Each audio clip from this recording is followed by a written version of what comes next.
Everyone, very excited to be here. Okay. So yeah, today we are especially delighted to introduce everyone in the call. Okay, Brother Daniel and Sister Michelle. Right. So Daniel and Michelle Low met in the US and are married for 30 years with 3 sons. Okay, they spent the first few years pursuing further education and their respective careers before settling down to start a family. At a young age, the boys were introduced to Buddhism through the Sunday Dharma school. From 27, right, Daniel was posted out of Singapore, which was the start of their nomadic life, right? Living in Thailand, Malaysia, Indonesia, and Singapore over a span of 12 years. So the frequent move meant a life of constant adapting, with Michelle giving up her career to focus on the move and settling in, as well as the development of the boys. So the absence of English Sunday Dharma classes was even more important to have Dharma incorporated into family activities. So they also participated in regular Firefly mission trips as a family, including putting learnings for meditation retreats to their daily lives. So living abroad also gave them the opportunity to experience Buddhist activities with the community there. So this made them appreciate the opportunity to practice Buddhism in Singapore even more, right, with the language familiarity, the abundance of opportunities, and together with many Kalaya Mitras here. So these together are good conditions available here for us to walk the Buddha's path together. Okay, so following the theme of Valentine's Day, right, for all the singles, right, the attached, like pun intended, right, and families and parents here in the call, if you're willing to share, right, how do you meet each other? Ladies first. We met in NUS in Raffles Hall.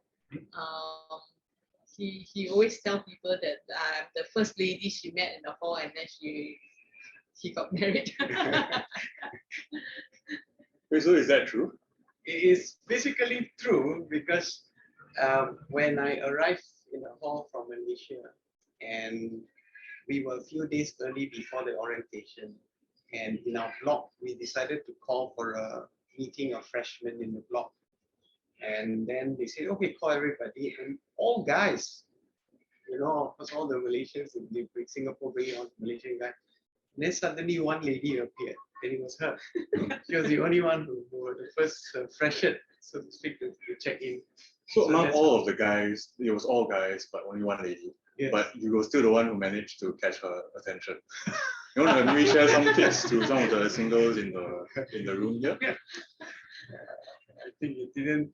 Of course, my son always teased me because I was joking with them to say that when she said she played badminton, right? Every guy in the room said, hey, we also play badminton. We also play badminton.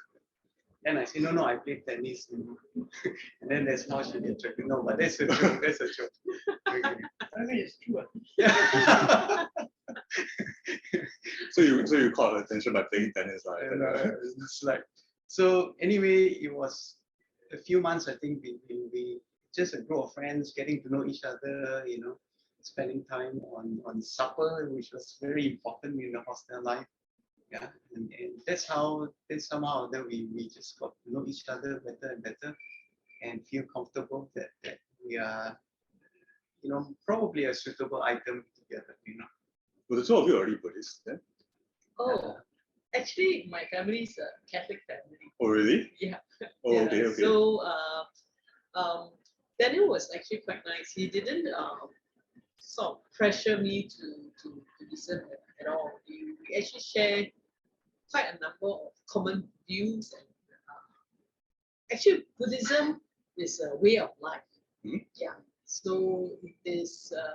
So the principles and the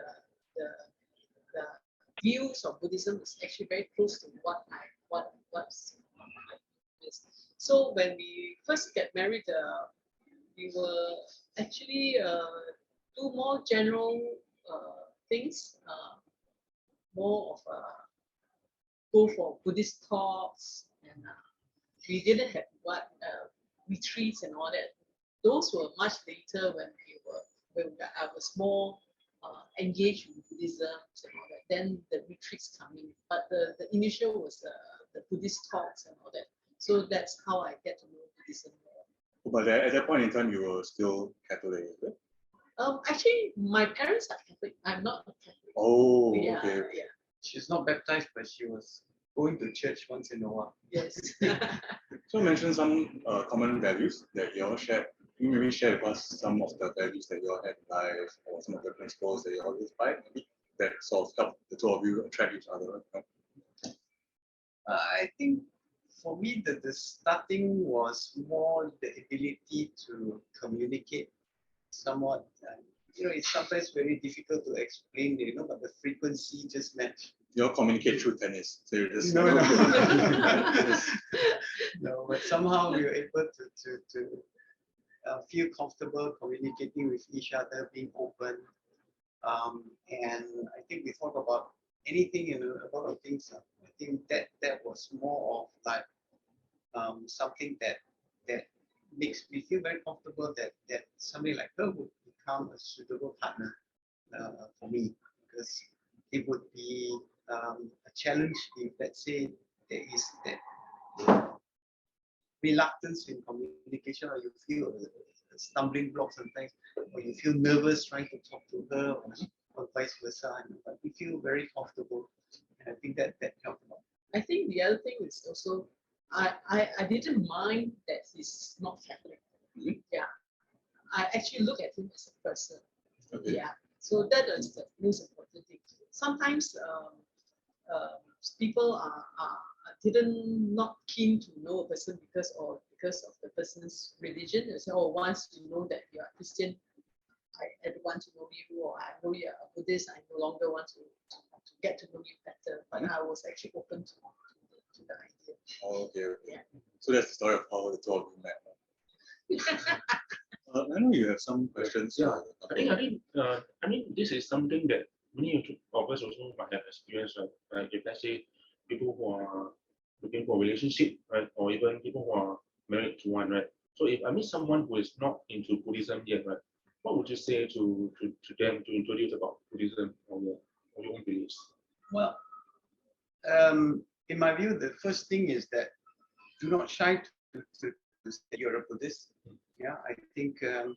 But having said that, being a Buddhist or a Christian or Catholic and all that is just labels, right? Ultimately, it's not the label that counts. It's actually the quality of the goods. The quality of the goods, okay. Yeah. So basically, even if I say I'm a Buddhist, but I am arrogant, I'm hot-tempered, and I cheat and I tell lies and all that, then it means nothing. So first of all, identify yourself as a Buddhist, which is important. Then of course, it show. You mean if you practice and if you show it through your behavior, then it becomes more acceptable for people, right? And then of course, once in a while, of course, when you see people that they are in the trouble and all that, you try to bring a little bit of Buddhist teachings in, but not in the form of a doctrine to say, oh, the Buddha said this, but rather that, oh, I have done this before, and I've practiced this, and I realized the benefits of this. Why don't you try? So that would be my approach now, rather than going out there trying to convert people or on a real so-called missionary work to convert. So the Firefly mission is not to convert people, but the missionaries to help people. I have a very subtle plug for Firefly Mission. So just wondering, actually, since the two of, I assume, Brother Daniel, your family was also Buddhist. Yeah. So was there any difficulties when the two of you were dating? Like, were there any clashes in ideology, or maybe your family didn't agree with each other? Was there any sort of that, and how do you all overcome those difficulties? Actually, the interesting part was that my dad was a Catholic. Oh, okay. Yeah, and my dad was the only one from his family that broke away and became a Buddhist. Oh. So I was very fortunate from a young age that my dad volunteered in the temple, and temple was my playground, and then I attended Sunday Dhamma school and all that. So I had exposure from a very young age. But having said that, my dad, because of his background, he is in a way pretty open. So it's always make sure that the partner has good values rather than must have a religion. So Not he even- did. He never opposed to any of that. No, I think my mom, the only time my mom opposed was they say, why you get a girlfriend before you graduate? Focus on your study, graduate, then get a girlfriend. You know? Yeah, but my father thinks otherwise. He say must get a boyfriend before you graduate because once you graduate, very hard to find guys anymore. Okay, but yourself, your family, there wasn't any pushback on the relationship. No, actually not. Or really, Yeah, none also? my dad was actually very. You see, for Asian, they are very happy when the daughter find a suitable partner. Or as long as your boyfriend can. Yes. So okay. my father was so keen to know that I got a boyfriend and like visit him in the hall once a week or something like that. Your parents visited rather than once a week in a hall. Not once a week, but maybe every month. Every month. Oh, cool. Okay, so they actually came down to talk to you. Yeah. No, they would just come and then they were very nice. They always would bring me fruits, you know, which is something that I like as well. But the question of religion never came up in any of those meetings. Yeah. Wow. So it was very smooth sailing from the start. Yeah. Wow. Okay. That's nice to know. Yeah, I think that's very good karma. Yeah, so I think acknowledging on impermanence, right, and also experiencing, right, is one of the notions of Buddhism. So, with regards to traveling, right, how have your family adapted to living in four different countries in 12 years?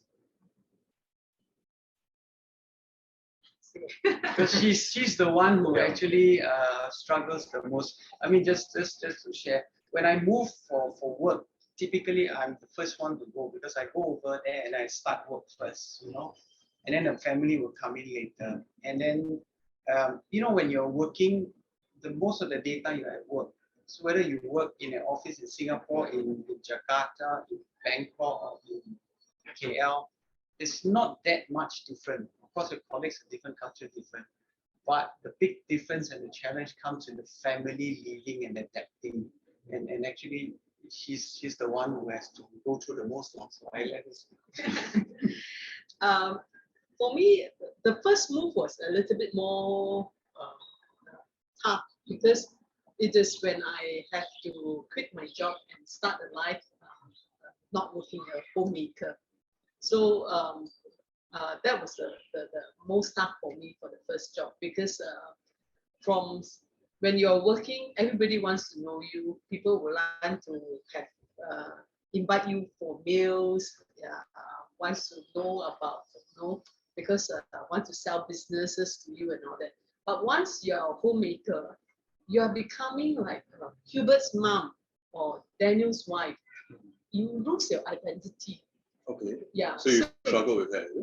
In the beginning, because when I went for some of his events, when I told them I'm the spouse of Daniel, nobody wants to give me his name card anymore. Oh. Yeah, in the past, everybody was very keen to pass you the name cards, but when you have no name cards to give, nobody wants to give you name card, and they will keep and then just smile and then say, "How do you do?" and that's it.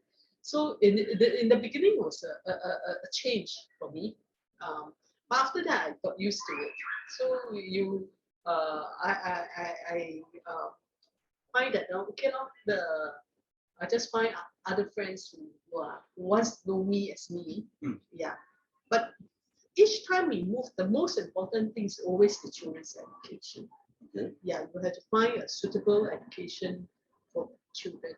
So every time you move, you have to look for a new school, I presume, for all three of your boys, right? Yeah, look for new school, look for new Chinese tutor. Oh, okay. They had challenges as well. Yeah, when they because- first moved, they needed to adapt to a different country.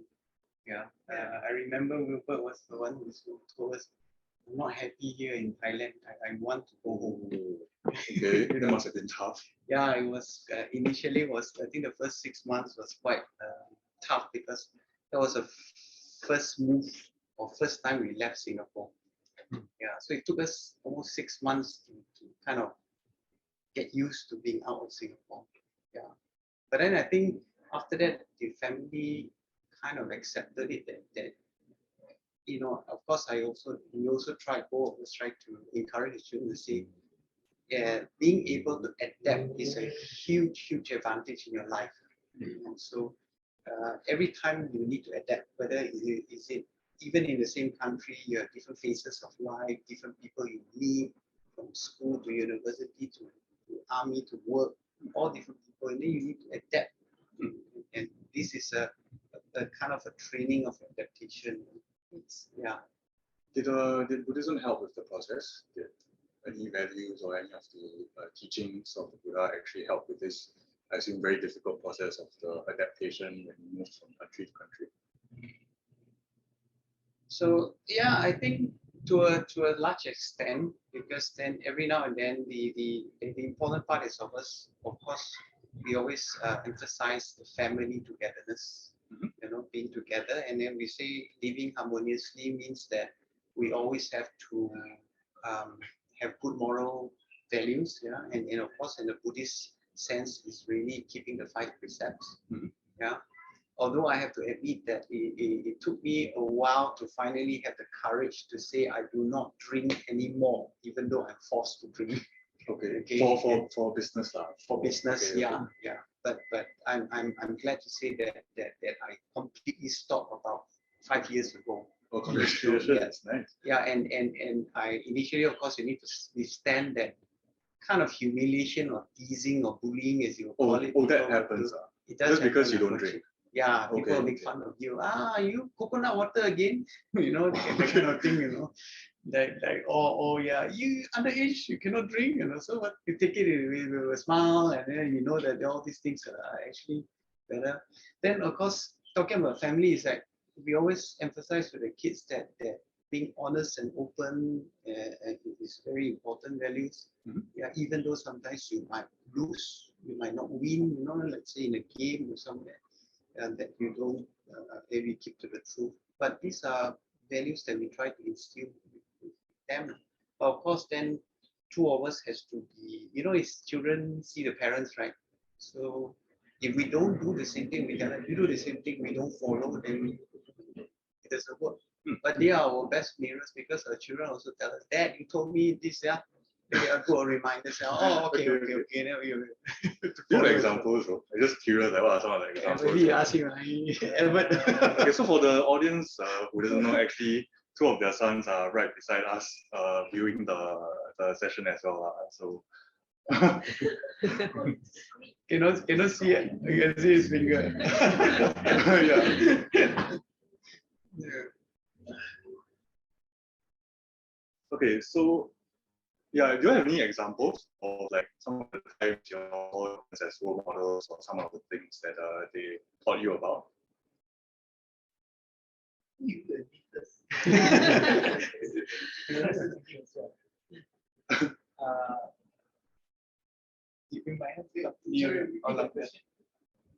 Because okay, your parents were talking about how you guys, the 2 of you, are the mirrors, right? So do you have any examples of how some of the lessons they taught you all, how you all have sort of seen from them the example that you should live by? Just back to the them a little bit. I cannot see anything. I think for me, my dad was quite a role model because I would say I've observed how hard he worked from the time before when he first joined BSF to the time when he had to move to Thailand as well, where he was there for a few months by himself. And the sacrifices that he made for the family, for me, showed that how hard he works for the family. And then because of that, there are also sort of rewards that come with it. But for me, looking at how hard one person can work for the benefit of his family and his own family's progression. It's how to say, something that I hope to be able to achieve in my own life as well. Oh, Or keeping the 5 precepts. oh, brother, then after hearing that, you got like touched or not? do you need tissues? We have tissues. How do you feel about after hearing that? I think that's the role of a parent, right? So as a parent, I think when we choose this life to be a parent, to be a householder, and the Buddha has also laid it down in very good examples for us as well. You know, how a lay person should live. Yeah. So we, of course, you know, I also tried to show her from early age some parts of the Sigalovada Sutta, you know, the role of a husband, how the husband should treat the wife and how the wife should treat the husband. And I think that helps a little bit as well. And in my early days as well, I've also learned through my innovation program, when I was doing the innovation program in KL, and Venerable Mahinda was our guide teacher, and clearly taught us, you know, the happiness of a householder and the happiness of a renunciate. Oh, okay. So this, which is very important, that if you are a householder, then live as a householder. These are your priorities. This is what you need to do. Don't live as a householder and then try to behave like a renunciate. Okay. And vice versa. If you want to renounce the world, don't renounce the world again and still want to live like, you know, in the worldly life. In what sense? Like how do these two things clash? So if you are a householder, then there's a responsibility and a priority as a husband, a wife, or a father, or a son to your parents. You know? So all these things are quite clearly actually explained in the suttas, right? So it's a matter of us finding it out. And today, I think it's much easier than last time. Last time you had a chance upon it where somebody gives you a nice book to read, or you listen to the Dhamma talk. Today, you can always go to the internet and Google, right? So like duties of a wife to a husband, or how the husband should behave to the wife, and things like that. So I think these are things that are very, very helpful, in terms of helping you to guide your life along with the family, and certainly, as I said, the best teacher is to be really shown through your examples to the next generation. So I actually have the Sigalovada Sutta here. Yeah. You mentioned that you drew inspiration regarding family matters from line 30, yes? Yeah. So just to read to the audience, under the Sutta, line 30, in 5 ways should a wife as the Western direction be respected by her husband: by honoring, not disrespecting, being faithful, sharing authority, and by giving gifts.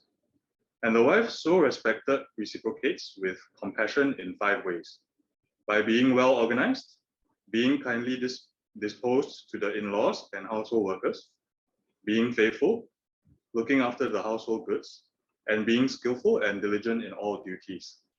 In this way, the Western direction is protected and made peaceful and secure.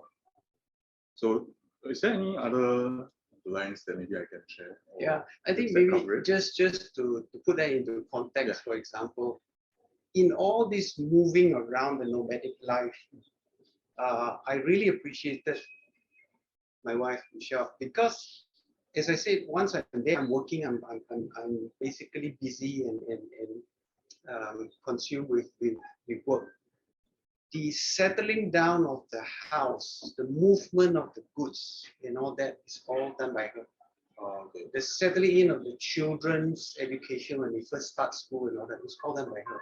Selling of cars, closing bank account, you know, sometimes even opening bank account, you know, things like that.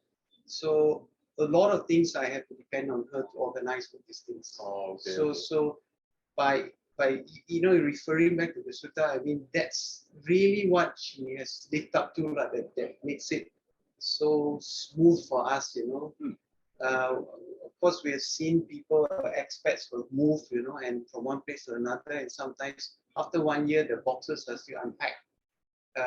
She does it in like a few days, 2-3 days, when we move, all the boxes come, 100 over boxes, sometimes as many as 190, 300 boxes.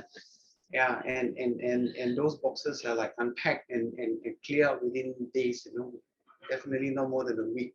Then the house is well and in order, so that brings a lot of happiness and comfort to the house as well. So that helps a lot, I mean, likewise, I mean, on a normal basis, even when we're not traveling, for example, if let's say one party is very hard, is spending a lot of time working, then the other party is helping to manage the household things, and vice versa. It doesn't mean that you always have to be husband work, wife. It could be wife work. Maybe wife have a better career, husband has more free time, then the husband should be helping out doing that as well. So I think that's what I think we need to do it. So it's not strictly following the husband and wife, but all the qualities are there. The Buddha has advised. Maybe the Buddha taught during that time was because mostly at that time women are at home and rarely go out and have a career. It is more of a modern interpretation of the sutta. Correct, but the values are the same. Yeah. It's just that who does what and all that, but all of them is to be this to be there. Okay, so the same sort of values. Yeah. So actually, I'm very curious to bring it back to the sutta, because the sutta actually states, so like that's verse 30, right? So the other verses actually talk a lot about the 6 types of relationships, was it? Correct? So I think the first one on the list is friendship, if I'm not wrong. How did you all manage to deal with like the friends that you all had to leave behind in Singapore, or make the hardship of making new friends in new countries? Was there a lot of isolation or feelings of loneliness in those times? For me, no, actually. I adapt. Actually, I adapt quite fast. I will make sure I will go out and meet friends in school. I'll join societies. Yeah. Or in those other countries, you will join societies. Okay, yeah. okay. So I will join, like in Indonesia, I'll join the Indonesia Heritage Society. So I will visit all the heritage sites of Indonesia, try all the go and see the museum, try different foods from different parts of Indonesia. So it gave me opportunity. So initially, when I first leave the job, I felt like, oh, something you have not working. But at the same time, I tell myself it actually gives me the opportunity to try something different. Yeah. So I actually know more about. Actually, I know more about the country than the different cultures. Yeah. Okay. I'll show this culture. This is the type of food they have. And this is the yeah. Okay. Yeah, and I also get to meet different nationality mothers as well. Yeah, so know different cultures. So from similar situations all over the world. Yeah, actually, like we have mothers from European side and like let's say Asian mothers. So sometimes we do talk about different family values and all that. Like when I was talking to the European mom, the European moms was telling me that that her mother-in-law actually loves her a lot. Actually, in Europe, all the mother-in-laws and in-laws get along very well. Very different from very different from Asian. Actually, the worst one is Indian mother-in-law and Indian daughter-in-law, always very tough. So they say the Europeans, I say why? Because the European mother-in-laws feels that you are willing to marry my son. Like no, the son's so difficult and you still want to marry. Oh, the son's so difficult. Yeah. Okay. So she's very grateful. So they get along very well. On the other hand, she says that her mother don't like the husband, the son-in-law. So if you read all the comics, every time the mother wants the wife's mother comes, the son will be very grouchy, the husband will be very grouchy. Oh, okay, okay. Yeah. Yeah. So You know the mainstream media, right? yeah, the comics and all that. But in the Asian culture, the parents of the girl side actually are always very happy with the son. But we have the saying about 亲家母看女婿越看越喜欢。 Oh, okay. Yeah, so the Give a quick translation into English, maybe for the English speaker. it means that the mother-in-law look at the son-in-law. The more she look, the more she likes it. Wow, very good at the son-in-law. Everything, no, very good. So yeah, so it's a different culture. So I actually know. I realized that why is there a difference? It's because of expectation. Okay. Yeah. So, like country to country, there will be different expectations. Because the mother-in-law in the country expects that feels very good that the son is that the daughter-in-law willing to care of the son. While the Asian culture is the mother-in-law always feels that you are like competing attention from my son. Oh, okay. Yeah. Okay. So the expectation is different. Okay, I see. How about Daniel? How about you? How about any challenges with like your friends, your colleagues? It's the same as an adaptation, right? So again, different cultures in the office also. There's a different approach. Yeah, and sometimes you like, for example, when I first went to Thailand again, it was my first posting also, first real experience. And I realized that my Thai colleagues are very tardy. Means they come to meetings like 15 minutes late, and they are very relaxed coming in. They're not like, if we are late, we're always like hurrying to Opposed to Singapore culture, right? It's opposed to Singapore culture. So they're very, very, the timing is not so important for them, kind of thing. And initially, of course, it annoys me a little bit, yeah. But then you learn to say that, hey, but okay, these are probably things that I'm not used to, that I think is negative in my perspective. But then I realized very quickly that these people are very, very cooperative and very involved. If I have a problem and a solution, everybody really chips in to try to help, and not sit down there and say, oh, it's your responsibility, so you think about it. Is this also opposed to Singaporeans? So Singaporeans will push blame, is it? I think because we are westernized, we are quite westernized, so the Western thinking has always been like that. Okay. It's like clear boundaries are drawn. There's a lot of space in between us, and this is where you operate, this is where I operate. Whereas in Thailand, it is people are closer together, they care for each other. So probably it's from that culture that they tend to do that. So then you balance this two, and you say, hey, come on, if you tolerate this part, the tardiness, you actually get this. Hey, not a bad exchange, And then I think that's how you get along in your relationships with people, whether it's colleagues and all that as well. So you start to see the positive side, not only see the negative side. So am I right to say it's more of like an understanding of like maybe some of the things we have a bit more of our cons, but then there's also to see the good side in your different friends, different colleagues. I suppose that also applies to like individual friends and individual family members, right? Yes. I think it's the expectation. Okay. Because if our expectation is constantly fixed in one direction, and that's in a way the Buddha says is also an attachment, and an attachment and the grasping itself is the one that really causes suffering. So attachment to an idea of correct. how a person should be. Yeah. So we all have desires. I mean, desires are not bad. We have a desire to progress in life. We have a desire to progress in our careers. We have a desire to be successful, to be famous, to be whatever.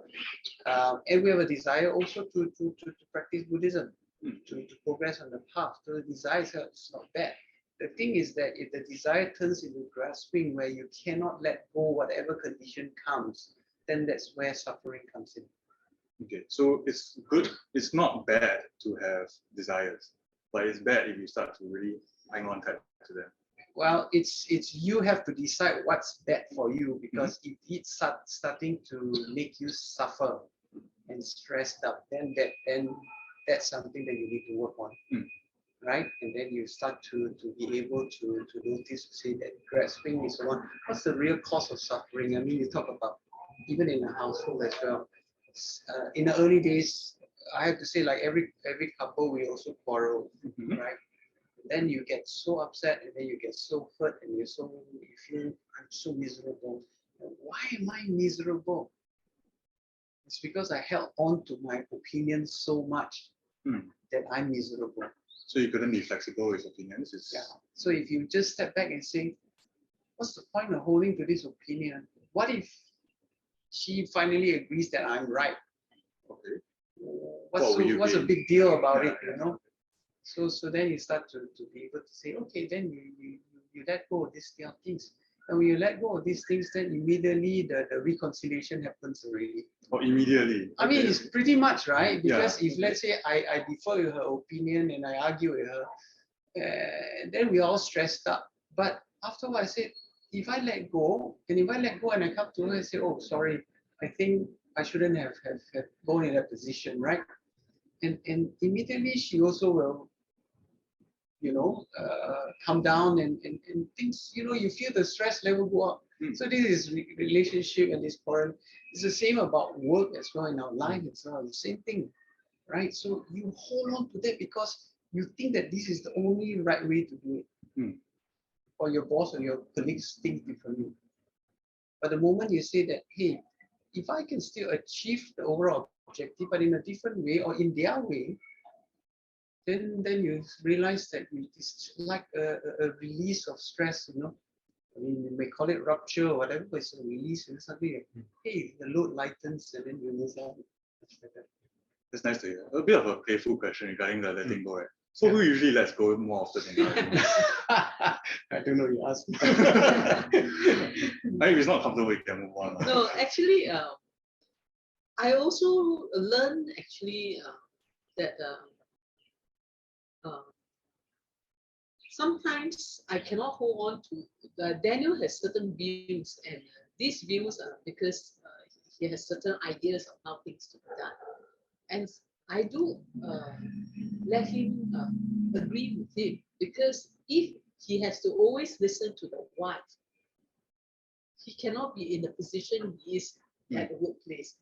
He has to stand firm on certain grounds. And if at home, every time he has to, okay, I have to compromise and listen to my wife, then it is very difficult. Now is his part of his job, is it, that he has to stand firm on certain ground. So sometimes, most of the things I will let him win. But if really? And only some of the things that which I think that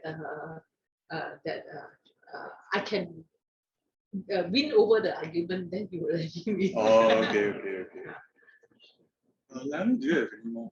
Yeah, so I think you all have been together for 30 years, right? Yes. So 30 years, so some call it the whole anniversary, right? So how do you keep up with your partner, right? And can you share with us some tips for us here? Maybe in the theme of Valentine's Day, right? Maybe you can start maybe. Valentine's Day is every day. I think you need to not to take each other for granted. Yeah.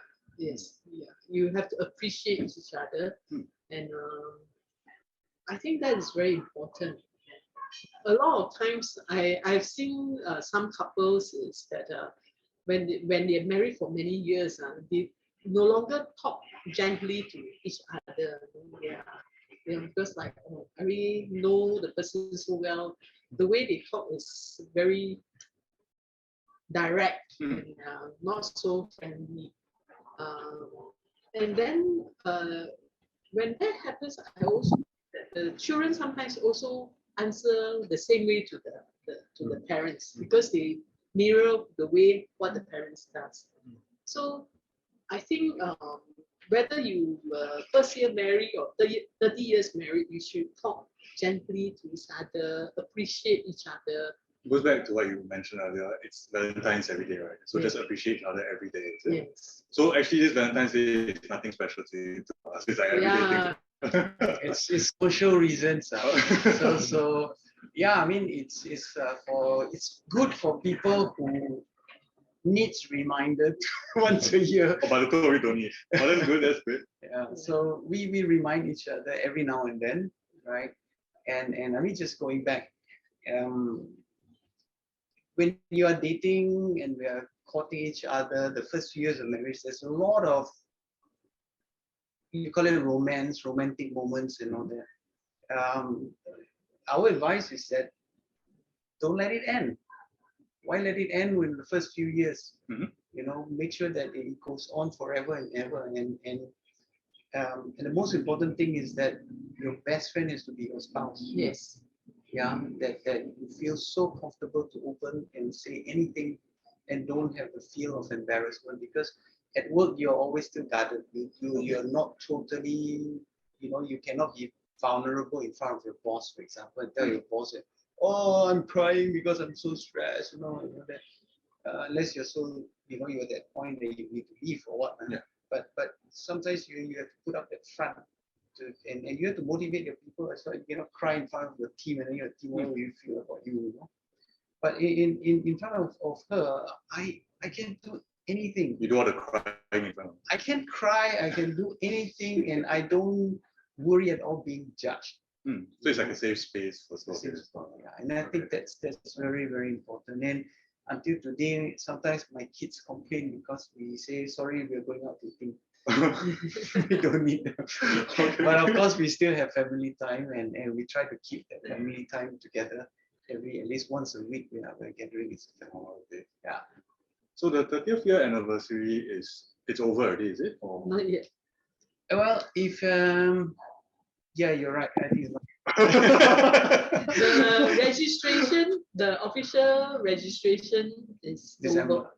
No, it's over already. We married 1991. Correct. Yeah, 1991. Oh, you're... registered on okay. 1991, but the December. customary was in June. June 1992. Oh, so it'll be 30 June this year. No, 7th of June. Yeah. Are you planning any celebration? Save myself. Luckily, I forgot the year. So. Don't know yet. I think you still have some time to think about it. No, it's Nothing probably special. just a family dinner. Yeah. Yeah, maybe we'll take a bit of time to take a bit of questions because it's No, I think we have a list of questions here. Yeah. No worries, but okay. I think maybe let's segue into a little bit of interaction with the audience, right? So maybe can we just ask around, right, for the audience in this Zoom meeting right here, right?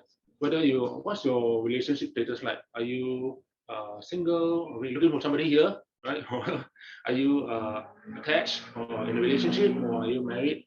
Yeah, maybe you can get a quick reaction from that. Married with 2 kids. Married, 2 kids, married. So maybe in the meantime, while they are sharing their answers, right? Married to work. Married to work. It's not. It's not complicated.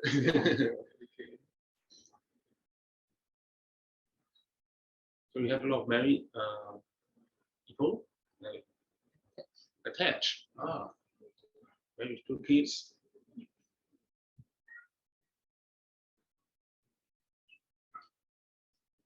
Well, Shimon, would you want to say your status? I'm single. Anybody is available?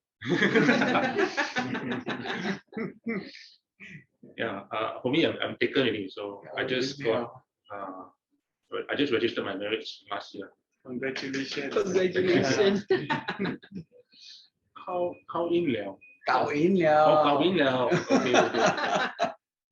Okay. I think some of those who responded have married many more years than us. Yeah, also many lovely, happily married for many years. Maybe before we open up to the floor, right, then maybe you can ask the question from in the chat itself. Okay. After we'll move on to anybody with any questions, you can either ask directly with us, right? You can just share your video and just speak to us, or you can also type in the chat. But let me just first start with Sister Amy in the chat, right? So for Sister Michelle, how do you find the courage when you felt lost with the identity part? And what is your advice or your unique take and for our Dava sisters who would like to pursue family life and career aspirations? Actually, when I switched from working to be a homemaker, I didn't feel that I actually had to sacrifice. A lot of people feel upset because or depressed because they feel that they have to sacrifice something. I take it as it is an opportunity for me to learn something. So when you have that idea, then you are quite happy to do it. You see, if you feel that I have to because of this, I have sacrificed this, I sacrificed for the children. Some of them get very, I sacrificed so much for the children. But at the same time, for me, I didn't think it that way. I feel that I actually receive joy with the children. Yeah.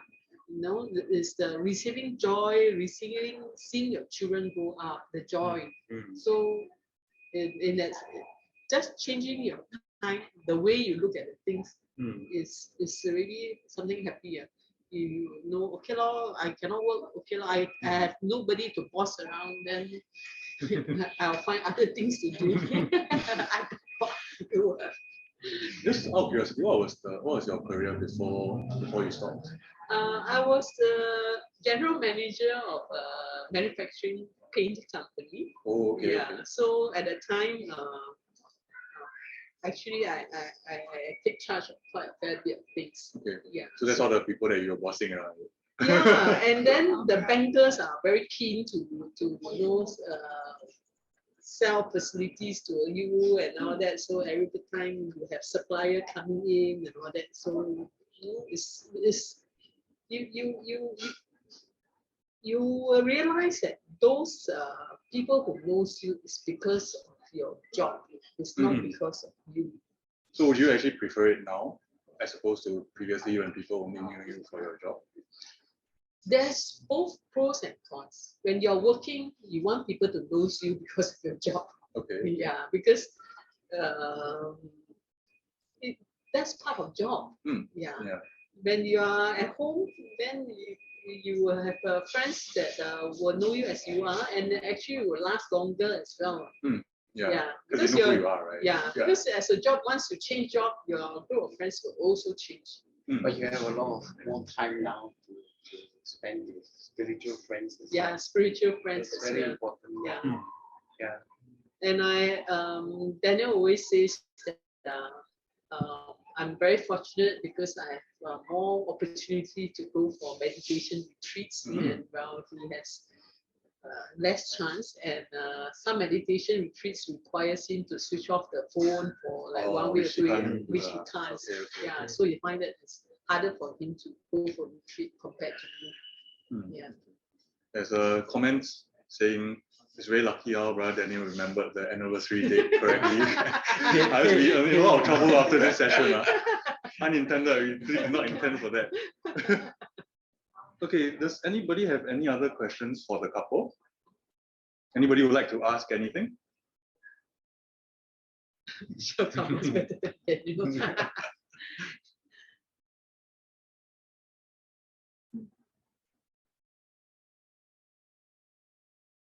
Questions? Anybody? Don't feel shy.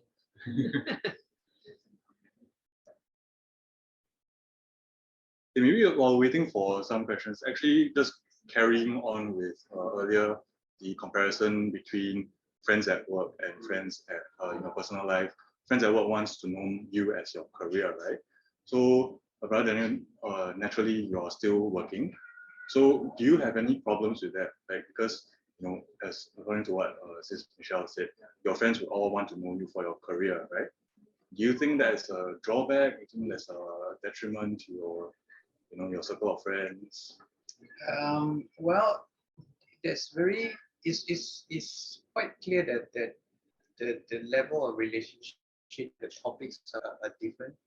So at work, normally, and I would say almost all the time, people want to know you because there is a purpose to know you, right? And Then you're on your friends, of course, you can have school friends and all that. And the school friends and all that sometimes could also know you because of your position. Or Oh, sometimes people are like, oh, we want to know you or get class gathering and it's more of a comparison. Insurance where agent, you right? are. Or the old insurance agent, right? Could be as well, and Okay. sometimes to kind of like compare to see where you are, how successful you are in life. Okay.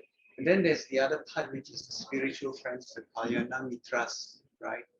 And that's the one that really don't really care. They don't really judge where you are in the position, but more or less of you as, you know, what are you as a person and how are you practicing Buddhism? And let's walk the path together. And I think that's the part that is very, very important for us. And that was one of the reasons why we decided to say, okay, there's enough of the nomadic life. Let's come back to Singapore because this is where we have our friends. And for both of us, clearly, and in a way to for our family as well, is, you know, we are very active with Firefly Mission. We go on the trips as a family trip, which is also quite nice, you know, and to a certain extent, I think sometimes some of my boys are like asking us, when is the next trip, you know? Yeah. And for us to be able to see people who are practicing, see people who have the same view and vision in life, you know, and how we actually help, you know, bring up compassion to the world. And not only that, only on ourselves, as a work on ourselves to say, how are we progressing ourselves individually? Yeah, and see the results for yourself through your relationships, through the way that you handle things, the way that you manage stress and all that. And I think these are things that are very, very important. Yeah, really, really very important. And this is where you say, in Buddhism, you know, the Dharma actually is there for you to realize for yourself. So that's what you managed to attain from No attainment yet. Okay. Is that you just see that the relationships gets better. Our relationships gets better as we are more involved in Buddhist work. Okay.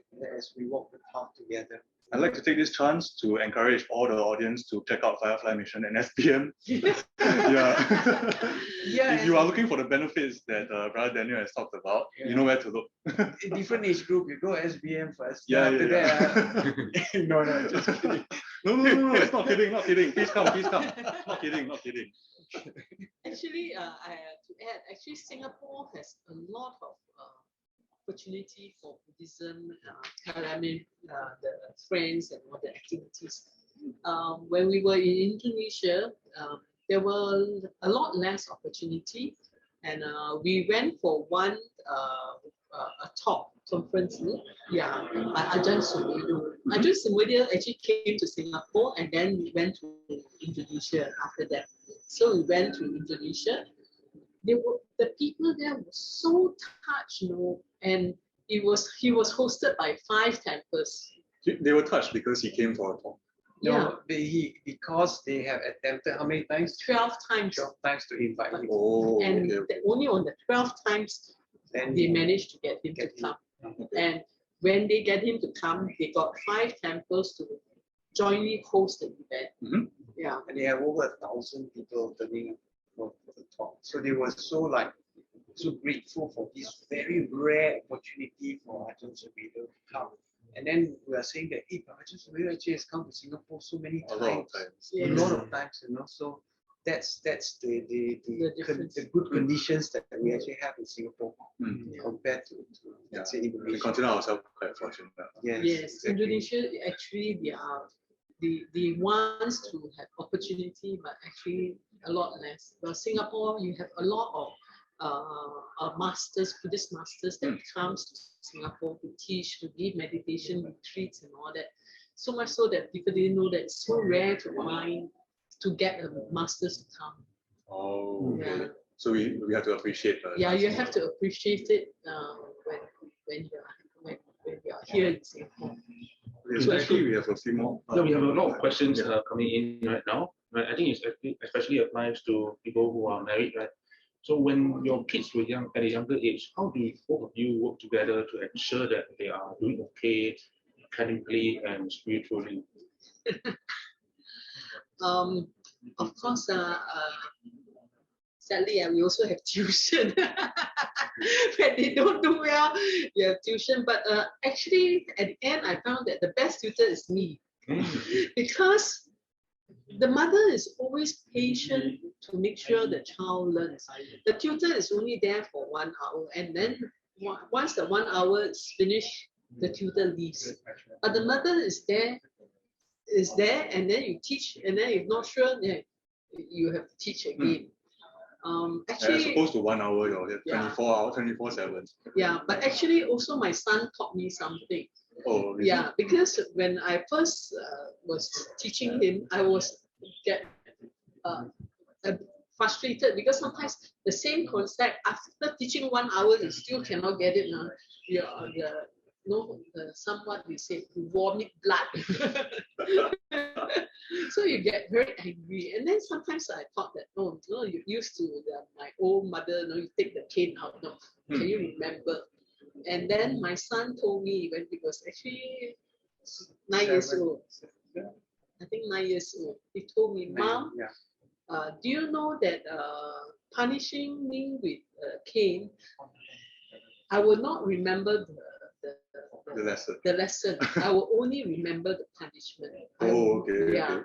I would not know why you punish. What was the thing you were trying to teach me? But I only remember the pain." Oh, he was so young, so wise at such a young age. Yeah. If only I knew that when I was younger. Yeah. So after that, no more cane. No more cane. Yeah. So I actually realized that I need to change as well. Okay. Yeah. So I learned to be more patient. Oh, okay. Yeah. Which one was this? Just Wilbur, is it? No, Which one? but- Which one? It's the one. No, you, but- you teach me some of this, your tricks someday.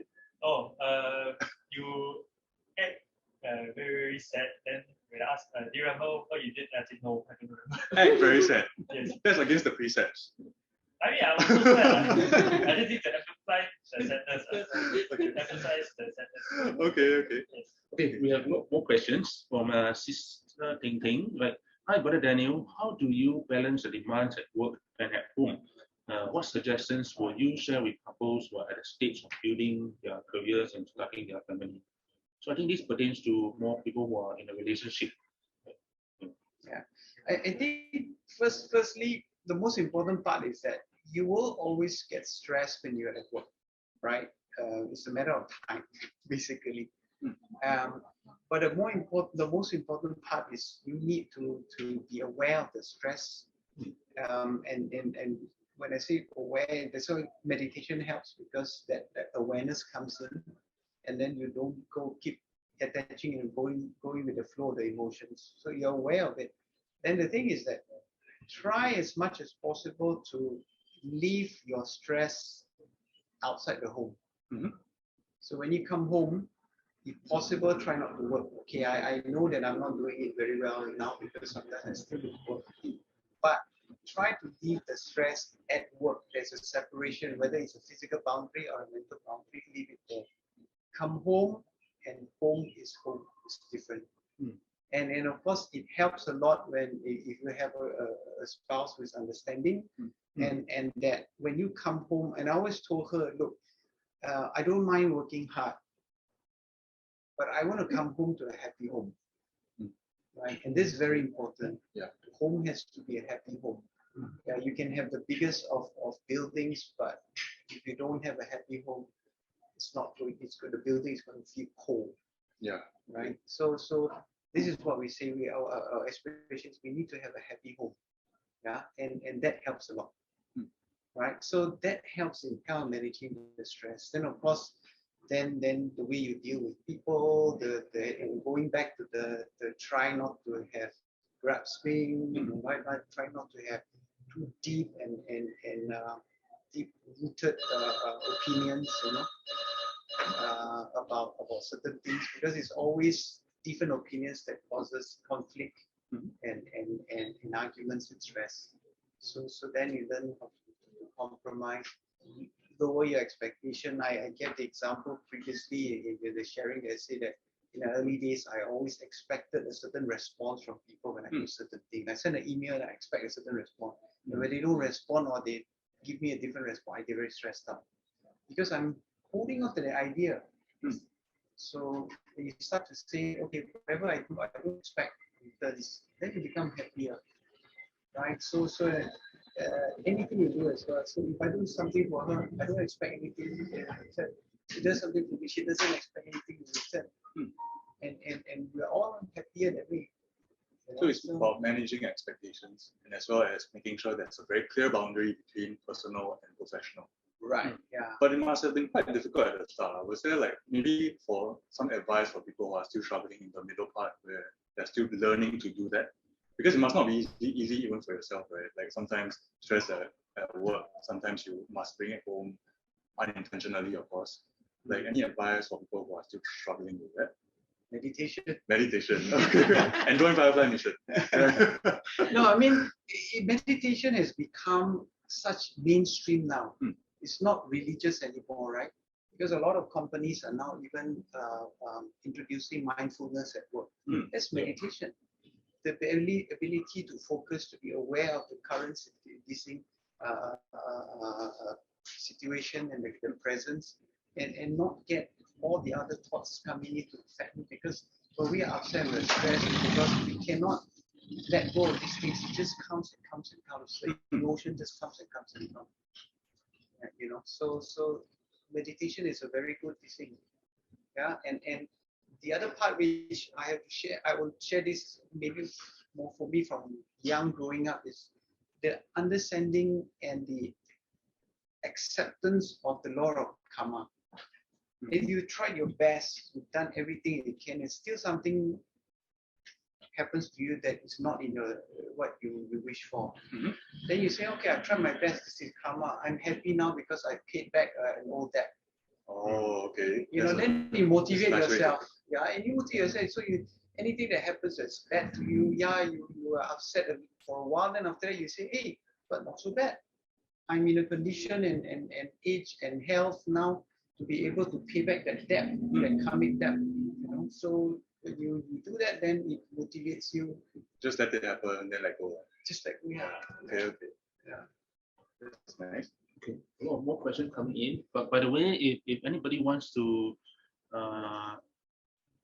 switch on your video and ask directly, right? I think I will ask the question about from Sister Xuan Ting.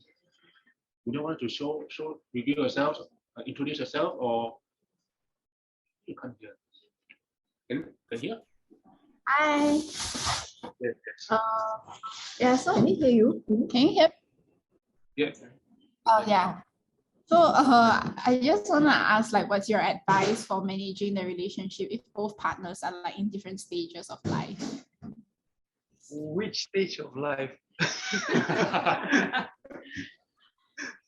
Different, like, if I say my boyfriend, he go in army, then I'm still studying, you know. Meditate. meditate. He Come really and remember. Huh? You meditate a lot. A lot, all the time. What are you talking about? Yeah, okay, and I'll let them answer the question. Yeah. I think the understanding of each other's situation by both parties is very important, right? Going to the army, there's a different kind of life and there's a different kind of demands, you know. So there's more physical demanding. There's in certain cases more mental demand as well.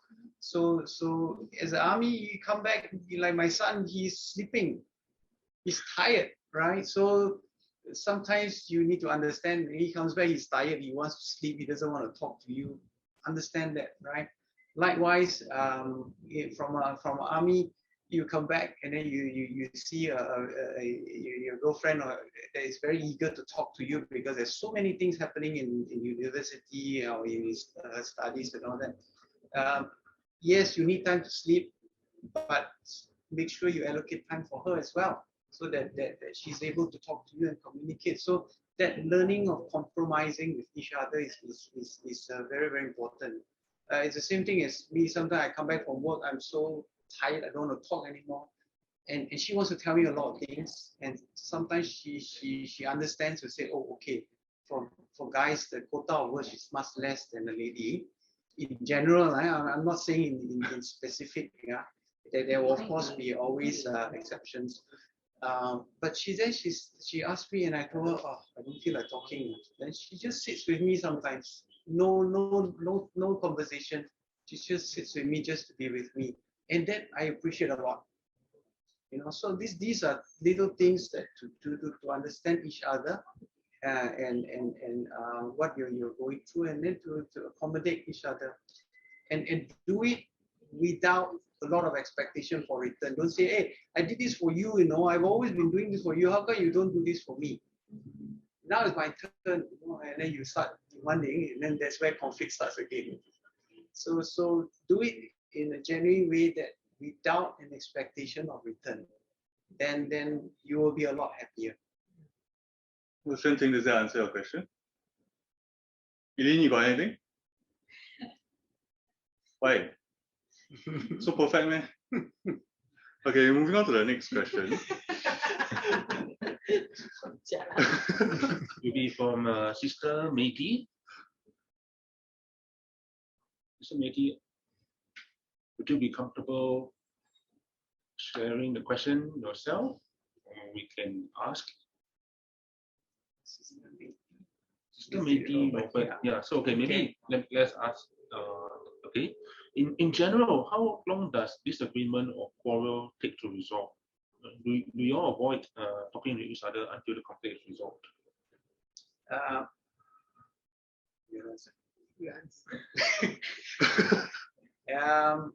I think in the beginning there was conflicts, and I would say that in the beginning we were more younger, of course, and we were more emotional as well. And then it takes, yes, it does take longer to resolve.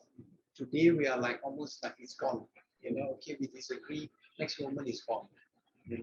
So as we go on a relationship, I think that's as it continue to build, it should go into that direction, yeah.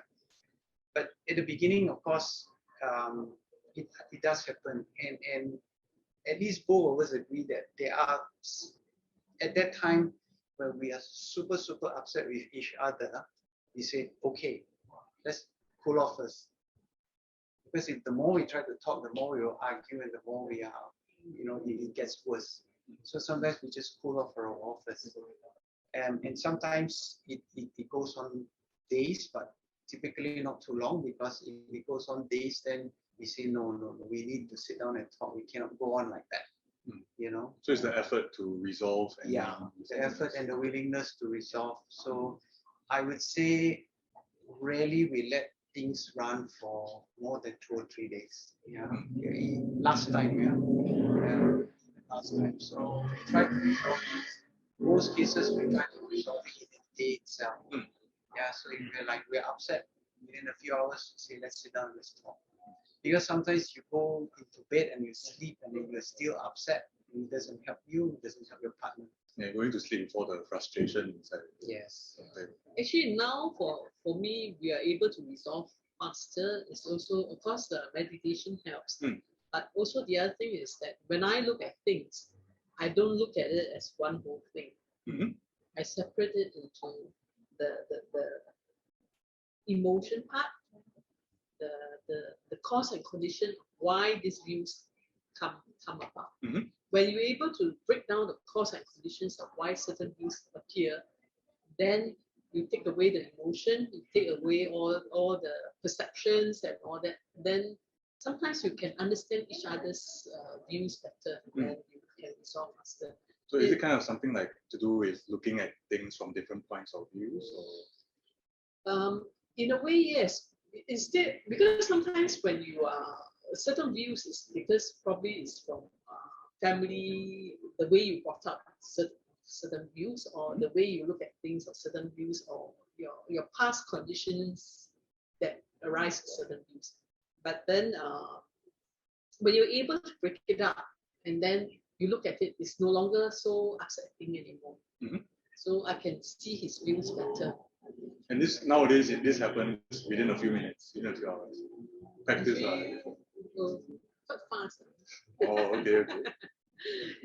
It's a repeated practice. Is it? Yeah, you repeated practice. Then after a while, oh, okay, I don't need to get angry. So, okay, Oh, lah. okay. That's nice. Sister Meiti, I hope that answered your question. So we have another question from Brother Forrester. Any advice should we face with conflicts involving personal ego? It's I told Michelle many times, and I still firmly believe in this, is that the two things that destroy us more than anything is our ego and our lust. Mm-hmm. Yeah, and when lust, I don't mean just normal sensual pleasure. I mean actually sexual lust. Mm. And you think about it, many people's career and their life has been destroyed by lust, right? Because they're not faithful, yeah, and they have affairs, and basically top government officials get disgraced, and they're gone. The whole career is gone, and they, Both career and family will be family will be Yeah. destroyed. Yeah. So lust is one of the thing. But the other part that is a lot of realize so much is ego. Mhm. Yeah, because ego is the one that, if you think about it, a lot of disagreements, a lot of conflict happen because of ego. Mhm. Yeah, because we want to be right. We hold on to the idea that we are right. Mhm. And that's one of the things that makes us suffer. So we're angry. But let's say if I'm angry with somebody, or somebody says something to me that hurts my feelings, I'm angry, and the person is gone, long gone. The person don't even care already what I feel, right? Maybe he doesn't even know that he has hurt me. But because my ego is hurt, I hold on to it, and It's just hurting yourself. it's hurting yourself. And then you ask yourself, what is this that's hurting you? Is it what the person said to you?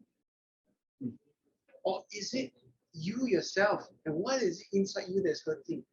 It's your pride or your ego that is hurting. So by working on that constantly and understanding that, to say, okay, if I'm upset, I'm upset.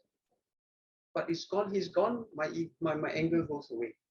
So that's how you deal with interpersonal conflicts of ego as well. Just That self-reflection, helps a lot. and Yes. just to see actually the cause of all this is just your own ego. Yes. Okay. Yeah. So constantly working on this, and then placing yourself in not at that importance anymore. You know that I'm not important. The whole purpose is more important than me alone. It doesn't matter whether I'm successful or I said it is my idea, but as long as the team or the company or the group achieves that they goal, that's the importance. That's important. So of course, in this context, the team is the family, the unity of the family, right? Family or in your company or whatever group you work, whether it's a Buddhist group, social group, volunteer group, whatever. The whole objective behind for that team is more important than what you think and what you feel.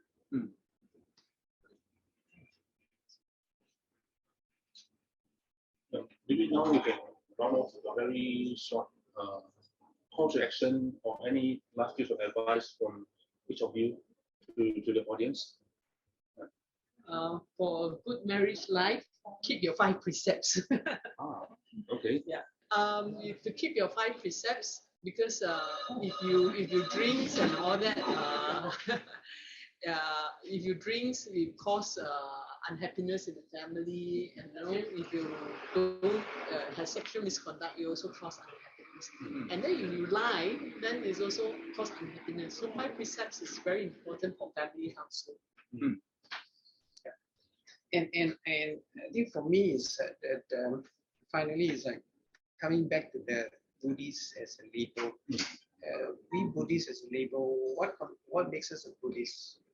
It's quite easy to be a Buddhist, right? You take the 3 refugees, you are considered Buddhist, right? But that's a label, right? And then what does it mean to be a practicing Buddhist? One of it is sila. Yeah, and then the other one is generosity, dana. And then of course the third one is actually mental cultivation and bhavana. So you put all these together and you constantly reflect on this. So the dana, the sila, the bhavana, and it comes together, then you find that your happiness in life will come. Whether it's in your marriage, in your relationship with your colleagues, your friends and all that, will be a very, very strong foundation. Okay, thank you for that. And I also like to add, meditate and join Firefly Mission and SBM. Thank you.